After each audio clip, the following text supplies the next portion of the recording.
오늘 아침에 우리에게 주시는 하나님 말씀 스바냐 1장 14절부터 2장 3절까지입니다. 주께서 심판하실 그 크고 두려운 날이 가까이 다가왔다. 가까이 이르렀으니 아주 빠르게 들이닥칠 것이다. 들어보라. 주의 날에 울려 퍼질 저 비탄의 소리를. 그 땅에서 용사들이 크게 울부짖고 있도다. 그날은 주께서 분노를 크게 터뜨리시는 날이요. 환난과 고통이 물밀듯 들이닥치는 날이다. 파멸과 폐허의 날이요. 캄캄하고 어두운 날이며 온통 먹구름과 흑암으로 뒤덮이는 날이다. 또한 그날은 전쟁의 나팔 소리가 요란하게 울려 퍼지는 가운데 견고한 성읍들이 와르르 무너져 내리는 날이요. 높은 망대가 대적의 공격을 받고 땅바닥에 우지직 쓰러지는 날이다. 그날에 내가 사람들에게 재앙을 쏟아부을 것이니 그들은 눈먼 자들처럼 더듬거릴 것이다. 정녕 그들이 나 주를 거슬러 죄를 지었으므로 내가 그들을 쳐서 벌할 것이니 그들의 피가 흙탕물처럼 콸콸 쏟아질 것이고 그들의 살이 거름덩이처럼 푹푹 썩을 것이다. 주께서 분노하시는 그날, 사람들은 자신들에게 아무리 많은 은과 금이 있더라도 자기들의 목숨을 구할 수 없을 것이다. 그날에 주께서 발하시는 맹렬한 질투의 불길이 온 땅을 불사를 것이니 땅 위에 살고 있는 모든 사람들이 순식간에 멸망당할 것이기 때문이다. 너희 수치를 모르는 백성들아, 모여라, 다 함께 모여라. 그날이 이르기 전에 곧 주께서 정해진 그때에 명령을 내리시기 전에 세월이 바람에 날리는 겨처럼 다 지나가기 전에 주의 진노가 너희에게 임하기 전에 주께서 너희를 향해 분노를 폭발하시기 전에 너희는 다 함께 모여 회개의 집회를 열라. 주의 말씀을 지키면서 그 말씀에 따라 살아가는 이 땅의 모든 겸손한 자들아, 너희는 힘써 주를 찾으며 항상 공의와 겸손을 추구하여라. 그리하면 주께서 진노의 심판을 베푸시는 날 너희가 어쩌면 형벌을 면할 수도 있을 것이다. 아멘. 하나님의 말씀입니다. 하나님께 감사합니다.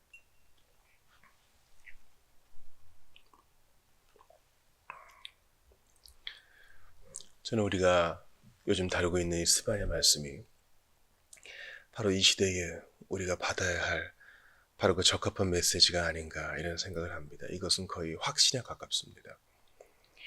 우리는 성경을 대할 때 단순히 좀 격려를 받고 싶어하고 또 가볍게 뭔가를 좀 배우고 싶어하는 경향이 있습니다. 그러나 주님은 우리의 삶 전체를 뒤흔드십니다. 너 이건 문제다. 고통스럽지만 직면하게 하십니다. 그래야 살 것이기 때문입니다. 오늘 본문에 보니까 주께서 회개를 요구하시죠. 그런데 수치를 모르는 백성에게도 회개의 집회를 명하시고 주의 말씀을 지키면서 신앙생활 잘하는 자들, 겸손한 자들에게도 회개할 것을 촉구하십니다. 그러니까 우리가 좀 회개가 무뎌질 때 죄에 대한 감각이 좀 무뎌지고 이 정도면 괜찮겠지 하는 마음이 들 때 주님은 여지없이 우리를 깨우십니다. 모르는 사람들은 그렇게 생각할 거예요. 그냥 잘 사는 사람들 왜 그렇게 힘들게 하는가? 아닙니다. 주께서 우리를 흔드심은 우리를 살리려 하심입니다. 우리를 잠시 잠깐 고통스럽게 하시어 죄에 대한 혐오감을 다시 한번 일으키게 하시는 이유는 우리로 하여금 구원의 풍성함을 더 누리게 하시는 것입니다. 좋은 코치, 좋은 선생일수록 학생이 그리고 자기의 선수가 안일해지지 않게끔 계속 무장을 시킵니다. 그러니까 챔피언과 우승자의 영광은 한순간이고요. 운동의 시간, 훈련의 시간에는요. 코치와 선생, 좋은 코치와 선생은 항상 엄격해요. 늘 웃어주지만 않습니다. 왜냐하면 자만에 빠지는 순간 더 이상 실력의 증질은 없기 때문입니다. 우리 주님은 좋은 아버지입니다. 그래서 항상 좋은 말만 해주신다. 이렇게 생각하시면 안 돼요. 좋은 아버지는요. 반드시 개입합니다. 나쁜 아버지는 누구냐면요, 허허 웃고 상당히 관용적이에요. 근데 아무것도 안 해요. 방임하는 거예요. 방관하는 거예요. 그래서 우리에게 바로 이때 이 말씀을 주시는 것은 아주 적법한 일이요, 성령 안에 합당한 일이며, 우리가 받은 메시지라는 사실을 기억하면서 두렵고 떨리는 마음으로 오늘 이 메시지를 보기를 바랍니다.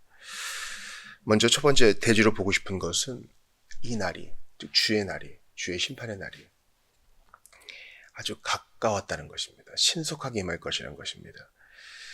주께서 심판하실 그 크고 두려운 날은 바로 이제 갈대아인이 와서 예루살렘과 유다를 정복할 날이 가까웠다는 것을 말하죠. 동시에 주의 초림, 예수께서 성육신하실 날이 가까웠다는 것을 말합니다. 그때부터 종말이 시작되니까요. 동시에 주의 재림의 날이 가까웠다는 것도 마찬가지입니다. 언제 오시겠어? 마음속으로 생각하죠. 주님은 아무 일도 하지 않으셔. 복도화도 안 내리셔. 이렇게 다음을 기약하는 자들에게 주님이 말씀하십니다. 순식간에 온다. 그날이 도적같이 이르리니 너 준비되어 있느냐. 이것은 단순히 어떤 이벤트, 즉 주님의 공중재림에 대한 사인이 긴급하게 내린다는 사실만을 의미하지 않아요. 우리 개인의 종말도 그렇게 빨리 올 것입니다. 여러분, 노후 계획을 세우시잖아요. 은퇴 이후 계획 세우시잖아요. 결혼을 했든 안 했든 제일 중요한 건 노후 준비입니다 하면서 여러 가지로 애를 쓰시잖아요. 그런데 여러분이 하나님을 만나볼 준비는 하십니까? 그날이 빨리 이를 텐데요. 그리고 준비하지 못할, 예상하지 못할, 바로 그때 긴급하게 올 텐데요. 건강이라는 게 그렇습니다. 우리 인생의 마지막이라는 게 또 그렇습니다. 어느 정도 준비를 하고 예상을 하지만 갑자기 오는 것입니다. 마태복음 24장 27절 보세요. 번개가 동편에서 나서 서편까지 번쩍임같이 인자의 임함도 그리하리라. 번개가 번쩍하죠. 빛이 번쩍하는 그 속도보다 빠른 게 뭐가 있겠습니까? 주님이 그렇게 임하신다는 거예요. 시집가고 장가가고 돈 벌고 팔고 사고 이러는 와중에 무감각해지고 무던해진 사람들에게 주님이 갑자기 임하십니다. 본문 보세요. 아주 빠르게 들이닥칠 것이다. 그러니 우리는 종말을 준비해야 됩니다. 다시 오실 주님을 염두에 두고 살아야 되고 우리 개인의 종말도 염두에 두고 살아야 됩니다. 주여, 어떠한 죽음으로 주께 영광 돌릴지 모르나 준비되게 하소서. 오늘이 마지막인 것처럼 살게 하소서. 세상 재물에 헛된 명성에 마음 두지 않게 하소서. 그게 우리의 자세여야 하는 것입니다.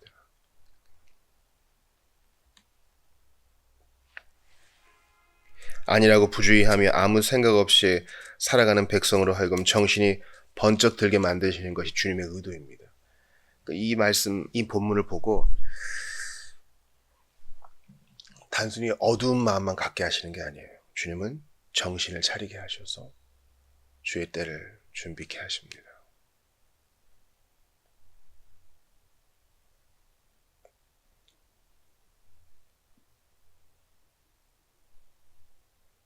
우리는 신약 성경을 보면서 목사님 꼭 그것은 아니던데요 하고 대응할 만한 말씀들을 찾게 됩니다. 사람들이 너무도 종말론적으로 살다 보니까 생업도 팽개치고 가정도 팽개치게 되죠. 부지런히 일 안 하게 되죠. 그러니까 또 바울이 정리를 합니다. 땅끝까지 복음이 전해진 이후에야 그제서야 주님이 오시리니 아직은 아니니라 하면서 그릇된 종말론에 빠져있는 자들에게 균형을 맞춰줍니다. 그 말은 뭡니까? 주님이 갑자기 임하지 않으신다는 말이 아니에요. 종말을 맞이하는 사람들의 잘못된 자세를 교정하는 것이죠. 두 가지가 사실입니다. 주님은 갑자기 임할 것입니다. 갑자기 긴급하게 심판의 때가 이를 것입니다. 아직은 아니야 하면서 노아의 때처럼 무슨 비가 내리겠어 하던 자에게 임했던 것처럼 그렇게 신속하게 재림과 주님의 심판이 임할 것입니다. 동시에 경건하게 주님을 기다리는 자들에게는 두려움으로 임하지 않을 것입니다. 그때까지 복음 전하는 자들에게 주님께서 격려하실 것입니다. 당장 내가 임해서 너희의 사역을 모두 멈추게 하지 않는다. 땅끝까지 복음을 전하라. 그제서야 끝이 오리라. 적그리스도가 나타날 것이다. 그 일들을 해결한 후에야 내가 오리라. 두려워하지 말아라. 말씀하십니다. 두 가지가 같이 가는 것입니다. 주님은 재림의 징조를 알려주셨고 동시에 그날이 긴급하게 온다 하셨습니다. 이게 우리 개인에게도 똑같이 사실입니다. 제가 미리 말씀드렸지만 무슨 일이 일어날 때는 반드시 징조가 있어요. 화산이 폭발할 때도 징조가 있어요. 사람들이 너무 무감각해서 못 알아차릴 뿐이죠.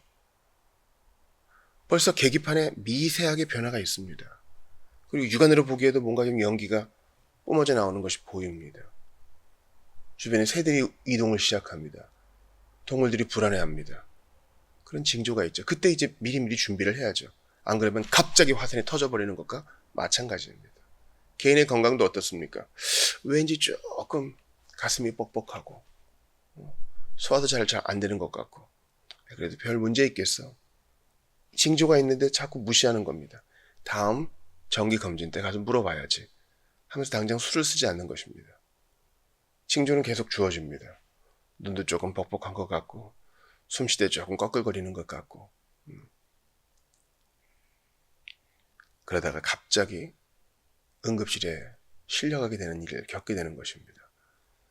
그러니 징조가 있다. 주께서 대비할 시간을 주신다와 긴급하게 마지막이 있다는 사실을 기억하세요. 긴급하게 마지막이 있다는 사실은 사실 회심하지 않은 자들, 믿었다고 하나 무감각한 자들을 깨우시는 주님의 메시지요. 또한 징조가 있다는 사실은 마지막에 대해서 너무나 골몰한 나머지 두려워하는 자들을 주께서 위로하시는 말씀입니다.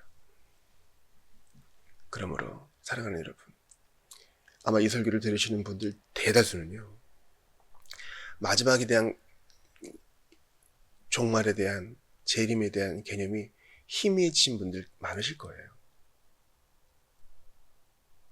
그런 일이 뭐 있겠어? 있습니다. 있어요. 세계재전이 갑자기 터진 것처럼 화산과 쓰나미가 갑자기 임한 것처럼 우리 지인들이 가족이 갑자기 세상을 떠난 것처럼 천재지변이 갑자기 일어난 것처럼 인명사고가 갑자기 일어나는 것처럼 쿠데타가 일어나고 나라가 무너지고 세워지는 것이 갑자기 이루어지는 것처럼 주의 임함도 그러실 것입니다. 그러니 준비하십시오. 위기의식을 가지고 사십시오. 너의 하나님 만날 것을 예비하라. 선지자의 음성을 들으십시오. 준비하고 준비하십시오. 세상에 매몰되어 있었던 것을 회개하십시오.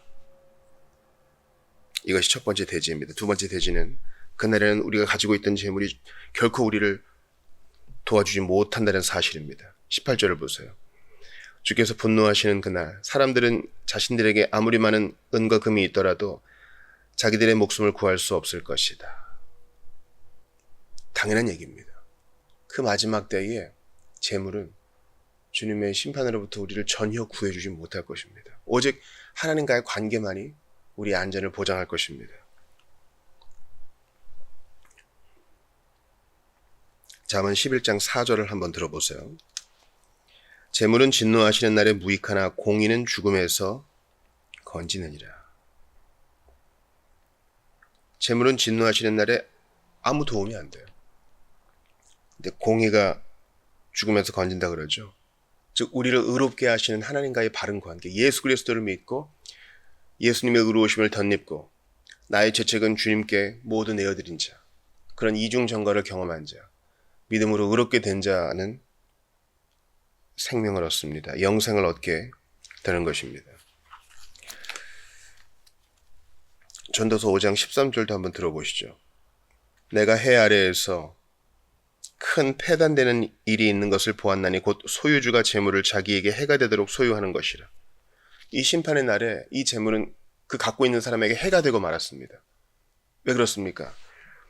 신자건 비신자건 가지고 있는 모든 것은 다 하나님이 주신 것인데 너 그거 갖고 뭐 했느냐? 대답을 못하는 겁니다. 우리 가족을 위해, 이신양면을 위해 나의 영달을 위해서만 썼습니다. 나중에 더 큰 유익을 위해서 모아놨습니다. 내가 너한테 그거 그러라고 준 거 아니다. 넌 뭐 했느냐? 그는 공의롭지 않게 그걸 가지고만 있었을 뿐 나누지 않았기에 그에게 해가 되고 만 것입니다. 에스겔도 한번 들어보시죠. 에스겔 7장 19절 말씀입니다. 그들이 그 은을 거리에 던지며 그 금을 오물같이 여기리니 이는 여호와 내가 진노를 내리는 날에 그들의 은과 금이 능히 그들을 건지지 못하며 능히 그 심령을 족하게 하거나 그 창자를 채우지 못하고 오직 죄악의 걸림돌이 되미로다. 은과 금을 왜 똥처럼 던집니까? 실제로 이런 일이 있었죠. 성이 에워싸였을 때 물가는 오르고 그들의 은금을 아낌없이 내버려서 먹을 것을 구하지 않습니까? 그러니까 우리는 어떤 면에서 바보예요. 중요한 것을 몰라요. 반짝이는 금만 보고 막 쫓아다니다가 결정적일 때 알아요. 마실 물이 없네. 먹을 빵이 없네. 그제서야 하는 거예요. 인생의 마지막이 다 다가왔을 때, 심판의 날이 이르렀을 때 그제서야 생각해요. 영생을 위해 준비를 하나도 안 했네. 예수를 안 믿었네. 그러니 지금 여러분들이 믿고 있는 인간관계, 여러분들의 학력과 여러분들의 지인, 아무것도 여러분을 도와주지 못합니다. 심판의 날에는 예수 그리스도로 말미암아 하나님과 바른 관계를 맺었느냐, 믿음으로 그분의 자녀가 되었느냐만이 우리를 건질 것입니다. 사랑하는 여러분, 세례 요한처럼 외치고 싶습니다. 다시 오실 주님의 길을 예비하십시오. 어떻게 예비합니까? 회개함으로, 하나님과 바른 관계를 가짐으로, 예수 그리스도의 뒤를 좇음으로 그 길을 예비하는 것입니다. 세상은 무력으로 그 길을 예비하죠. 왕이 오실 길을 무력으로 그냥 밀어버립니다. 총칼로 탱크와 장갑차와 전투기와 드론 요격대로 밀어버립니다. 그러나 주님의 다시 오실 길은 그렇게 하는 것이 아닙니다. 금보다 귀한 주님을 바라봄으로, 은보다 아름답고 그 무엇과도 비교할 수 없는 예수님을 의지함으로 준비하는 것입니다. 그러므로 오늘도 깨어 있으십시오.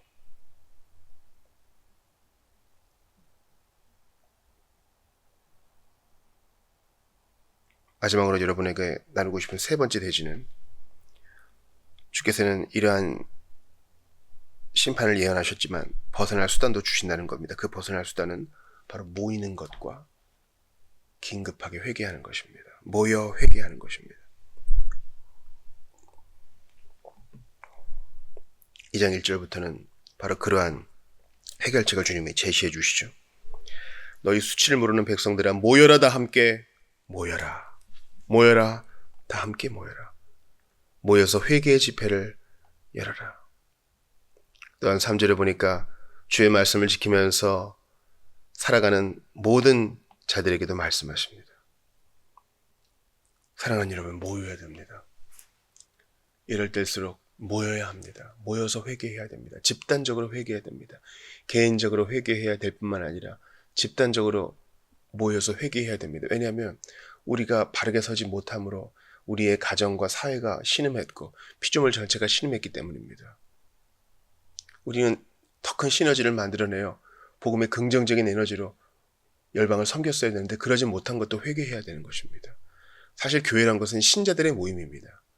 신자들이 회개하지 않으니까 교회도 제 기능을 하지 못했던 것을 가지고 모여 회개하는 것입니다. 이런 회개 집회는 이미 미스바에서 우리가 경험한 바 있습니다. 언약을 갱신할 때에도 우리가 경험한 바 있습니다. 주님이 모이라 하십니다. 그러니 우리가 주일에 모여서 사실은 하는 것이 바로 회개의 집회입니다. 축제라면서요? 맞아요. 그러나 그 언약의 갱신으로 말미암은 축제를 경험하기 위해서는 우리가 부족한 점이 있었습니다라고 먼저 고백하는 게 우선입니다. 요엘서를 보실까요? 요엘에서 이러한 집회를 독려하고 있습니다. 요엘 2장 15절부터 보시죠. 너희는 시온에서 나팔을 불어 거룩한 금시계를 정하고 성회를 소집하라. 모이라는 것이죠. 백성을 모아 그 모임을 거룩하게 하고 장로들을 모으며 어린이와 젖 먹는 자를 모으며 신랑을 그 방에서 나오게 하며 신부도 그 신방에서 나오게 하고. 모여서 거룩한 금식일 회개하라는 것입니다. 옷을 찢지 말고 마음을 찢으며 애통하고 마음을 다하여 내게 돌아오라. 어떻게? 모여서 그렇게 하라는 것입니다. 실로 여러분, 모임이 어려운 때가 되어버렸습니다. 모이기를 피하는 그 어떠한 사람들의 습관이 우리 안에 깊이 자리 잡고 있어요. 우리는 사실 주일에만 모일 게 아닙니다. 사실 그 그림자가 이미 구약에 나와 있죠. 사실 그 구약에 보면 안식일은 오히려 일을 하지 않는 날에 더 가까웠고 모임에 대한 언급은 매우 적습니다. 그러나 그들은 1년에 3번씩 모였고 또 비상시적으로 전쟁의 때에 회개의 날에 또 나팔을 불어 모였습니다. 또 절기를 지키며 모였습니다. 그들의 절기는 사실 이 농사와 다 관련이 있죠. 씨를 뿌리기 전이나 추수 후에 그들은 초막절로 모였고 모든 추수를 마친 후에 주께 감사하며 모였습니다. 월삭으로도 모였고요. 사랑하는 여러분, 우리가 모일 때 주님이 일하십니다. 어떤 분이 놀랍게도 공교롭게 어제 저한테 이런 질문을 하셨어요. 마음이 상하고 병든 자들, 이런 자들이 예배에 오려고 하는데 제가 기꺼이 오라 그랬다. 남은 생각하지 말고 일단 오라 그랬다.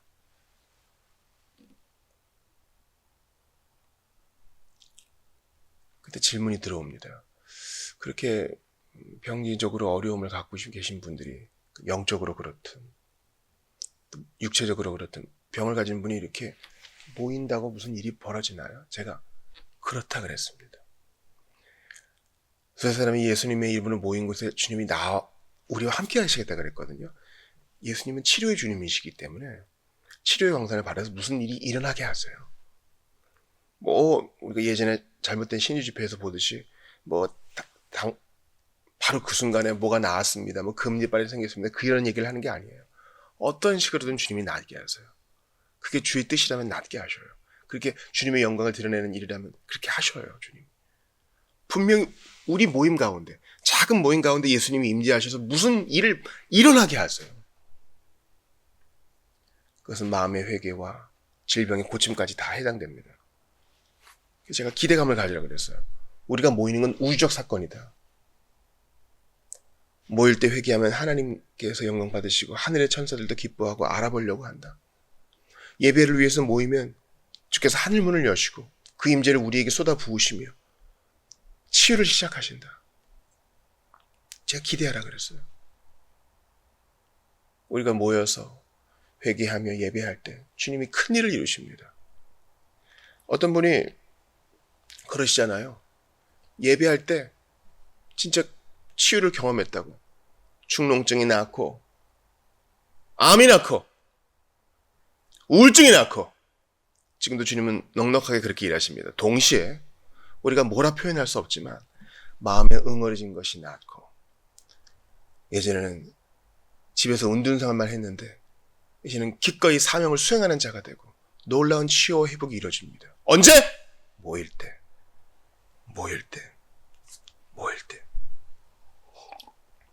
우리는 바로 이 문제를 가지고 최대로 마음을 모아서 집중해야 마땅합니다. 왜냐하면 죽고 사는 문제이기 때문입니다. 우리가 위태로운 처지에 놓여 있기 때문입니다. 고린도후서 6장 2절을 기억하세요. 지금은 은혜 받을 만한 때요. 지금은 은혜 받을 만한 때요. 구원의 날이라 그랬습니다. 바로 지금. 주님이 친절하게 말씀하시잖아요. 그날이 오기 전에, 2절 보세요. 그 전에, 명령 내리시기 전에, 세월이 바람에 날리는 곁처럼 다 지나가기 전에, 기회가 있을 때, 지으신 너가 너에게 임하기 전에, 주께서 분노를 폭발하시기 전에 모여라. 얼마나 친절하세요. 그러니까 우리 주님은 우리에게 명령을 내리실 때 그걸 감당할 힘도 다 주셔요. 우리에게 경고를 내리실 때 그걸 피할 것도 다 예비해 주세요. 좋으신 하나님이에요.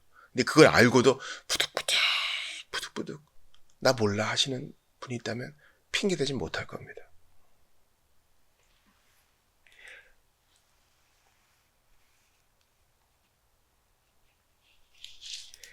이사야 26장 20절을 보면 주님께서 동일한 말씀을 하십니다. 이사야 26장 20절입니다. 내 백성들아 갈지어다. 내 밀실에 들어가서 내 문을 닫고 분노가 지나가기까지 잠깐 숨을 지어다. 주께서 도저히 회개하지 않는 자들에게 심판을 바라시지만 백성들에게는 피할 길을 예비하세요. 너의 본분의 밀실에 숨는다면 주께서는 우리를 안전한 낭실에 숨기실 것입니다. 그 다락방에서 우리를 보호하실 것입니다. 노아의 홍수도 마찬가지죠. 큰 홍수가 있을 것이다. 그러나 방주를 예비해 주시잖아요. 그리고 들어갈 수 있는 넉넉한 시간을 주시잖아요. 아무리 먼 곳에 있는 사람도 다 와서 숨을 수 있게. 하나님은 피할 길을 예비하시는 분이세요. 그러니 마지막에 변명할 게 없습니다. 내가 너에게 그렇게 모이라고 했는데 너희는 무시했다. 그런 얘기 듣지 않도록 모이기에 힘써. 주님이 임하시기 전 부지런히 회개하고 부지런히 눈물의 예배를 드리고 부지런히 주의 말씀을 받으시기를 주의 이름으로 부탁을 드립니다. 여러분, 이들이 어떤 자입니까? 수치를 모르는 백성입니다. 목사님, 수치를 모르는 백성이 모이라 그러면 모일까요? 회개하라 그러면 회개할까요? 그건 우리가 질문할 게 아닙니다. 우리가 할 일은 그들이 알건 모르건 듣건 안 듣건 우리 모여서 회개합시다. 하나님께 갑시다. 권하는 것이지 그들의 변화는 하나님께 달린 것입니다. 예단하지 맙시다. 주께서 이사야 65장 1절에서 이렇게 말씀하십니다. 나는 나를 구하지 아니하던 자에게 물음을 받았으며 나를 찾지 아니하던 자에게 찾아냄이 되었으며 내 이름을 부르지 아니하던 나라에게 내가 여기 있노라 내가 여기 있노라 하였노라. 이게 주님이 하시는 방식이에요. 원치 않는 자들에게도 계속 주님이 권하세요. 사실 우리가 여기 있는 게 그거 아니에요. 우리는 주님을 구하지도 않았고 주님을 찾지도 않았는데 주님이 찾아내셨죠. 우리가 하는 일은 그들의 반응을 점치는 것이 아니라 부지런히 권하는 것입니다. 부지런히. 사실 마음 같아서는 3절에 주의 말씀 잘 지키는 자들한테만 우리 모입시다 하고 싶어요. 그러나 아니에요. 길가에 가서 골짜기를 넘고 어디에든 사람 보이면 혼인잔치가 준비됐으니 오시죠. 권하고 청하는 겁니다. 목사님, 그 전도 대상자는 제가 10년, 20년 넘게 복음 전했는데 안 들어요. 그 사람은 안 될 건가 봐요. 아니요. 그게 아니에요. 하나님은 그렇게 일하시는 게 아니에요. 계속 권하는 거예요. 노아는 방주의 문을 주께서 닫으실 때까지 계속 권했을 겁니다. 지금이라도 들어오세요. 영화에 나온 건 잘못된 거예요.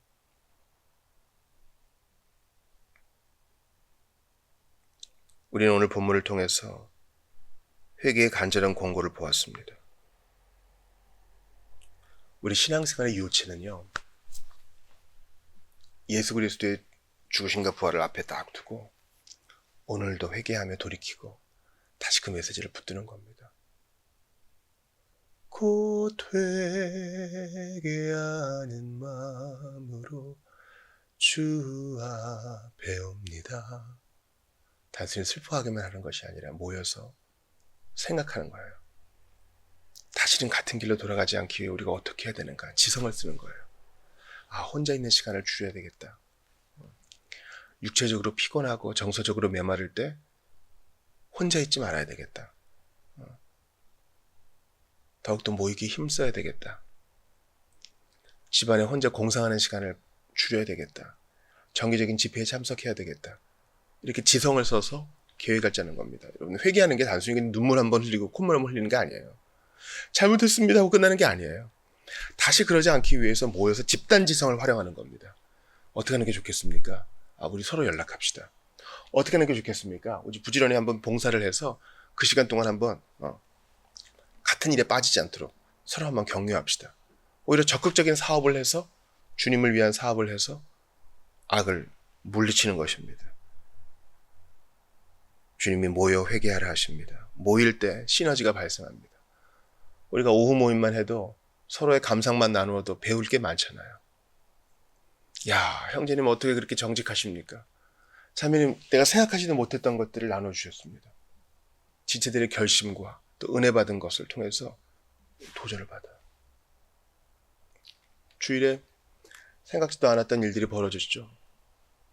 먼 곳에서 오신 분들이 말씀 책가피를 나누고, 생각지도 않았던 분이 또 자기 사비를 덜어서 성경책, 그 새로 번역된 성서공예 성경책을 또 나누고, 우리가 모일 때 일들이 일어납니다. 죄는 항상 죄에 대한 감각을 마비시키니 이 음성을 듣는 자, 모입시다. 모여서 회개합시다. 심판의 날이 이르기 전에 회개합시다. 다른 사람도 권합시다. 그들이 어떤 반응을 보이든 일단 우리 본분을 다합시다. 참 오늘 말씀을 준비하면서 원하지 않는 백성, 수치물 오는 백성에게 주님이 계속 손을 내미시면서 그래도 가자. 그게 바로 내 얘기구나. 이걸 기억했어요. 여러분, 우리가 왜 예수 위에 목숨까지 내어 바칩니까? 내가 이런 사랑 받았기 때문이 아니에요. 자격 없고 감각 없고 뻗대기나 하고 고집 부리던 나를 하나님이 어떻게 이렇게 바꾸셨어요? 그게 놀라워서 이 몸 드리는 거 아니에요? 몸 밖에 드릴 것 없어 이 몸 드리는 거 아니에요? 그 사랑이 너무 놀라워서 이 몸 드리는 거 아니냐고요. 그 사랑 받았으니 우리 더욱 모입시다. 우리가 부족한 것이 무엇인지 주님께서 지적해 주실 것입니다. 우리가 모이면요, 놀라운 일들이 일어나는데 그동안 내가 숨기고 은밀하게 감추었던 것들에 대해서 주님이 지적하세요. 말씀을 통해서도 지적하시고 아주 일상적인 지체들과의 대화 속에서도 지적하세요. 희한하게 한 사람에게 들었던 것을 또 다른 사람에게도 듣게 되면서 깨닫게 하세요. 아, 그렇구나. 내 스스로 깨닫지 못하면 지체들을 통해서도 깨닫게 하세요. 그러니 모여야 돼요. 성도의 교통을 믿어야 돼요. 성도들과 다 친하게 지내고 늘 차를 마시고 그러라는 뜻이 아니에요. 이 집회를 귀히 여기셔야 됩니다. 하나님이 원하시면 이 놀라운 일들을 이루실 것입니다. 간절히 바라고 원합니다. 세상은 마지막을 향해 치닫고 있습니다. 바로 이때 우리는 모이기에 힘씁시다. 꽃피는 봄이 돼서 이것도 해야 되고 저것도 해야 되고 다 이해합니다. 휴가도 가셔야 되겠죠. 그러나 모이기에 힘씁시다. 그거보다 귀한 것이 없고 그거보다 중요한 것이 없어요. 다음을 기약하지 말고 기꺼이 모여서 회개하고 주의 뜻을 구하며 주님 앞에 눈물의 예배를 드리고 다시 한번 헌신을 다짐하는 주의 십자가를 붙들고 예수의 죽으심과 부활을 다시 한번 의지하는 여러분 되시기를, 마지막 날이 오기 전에 더욱 그리하시기를 주 예수님의 이름으로 축원합니다.